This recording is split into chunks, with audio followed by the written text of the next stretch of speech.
ভিডিঅ'টো মানে যোৱাকালি ৮টামান বজাতে আৰম্ভ কৰিছিলোঁ আৰু আৰম্ভ কৰাৰ আগতে মানুহজনে দোকানৰ পৰা ঘৰলৈ আহিছিলে। অহাৰ টাইমত কিনো আনিছিলে আৰু এইবিলাকে দেখালোঁ আৰু লগতে পইচা 200 টকা দিলে।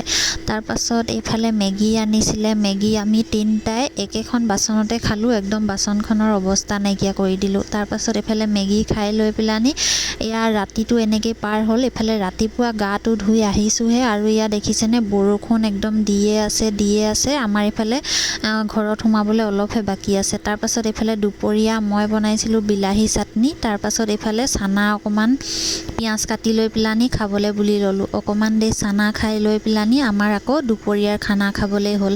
আৰু এইফালে এলাহতে আজি দাইল নবনালোঁ। সেইফালে ভাজি আছিলে আৰু চাটনি। এলাহ নহয় আৰু মোৰ দাইলখিনি বেয়া হৈ থাকিলে এইটো কাৰণে। তাৰপাছত দোকানৰ পৰা আহিলোঁগৈ। দোকানৰ পৰা কেইটামান চব্জি দি পঠিয়ালে, কলডিল আছিলে। তাৰপাছত এইফালে ঘৰলৈ আহি লৈ পেলানি ইয়াক গধূলিৰ আকৌ খানা বনাবলৈ হ'লে এইফালে মাছ বনাইছিলোঁ। তাৰপাছত আকৌ মানুহজনে ৰাতি এবাৰ আনিলে, এইখিনি বনালোঁ। বনোৱাৰ পিছত এইখিনি আনিলে, এতিয়া আকৌ বনাই আছোঁ। এতিয়া 10টামান বাজিছে আৰু মোৰ বহুত টোপনি ধৰি আছে। আজিলৈ ভিডিঅ'টো ইমানেই, বাই।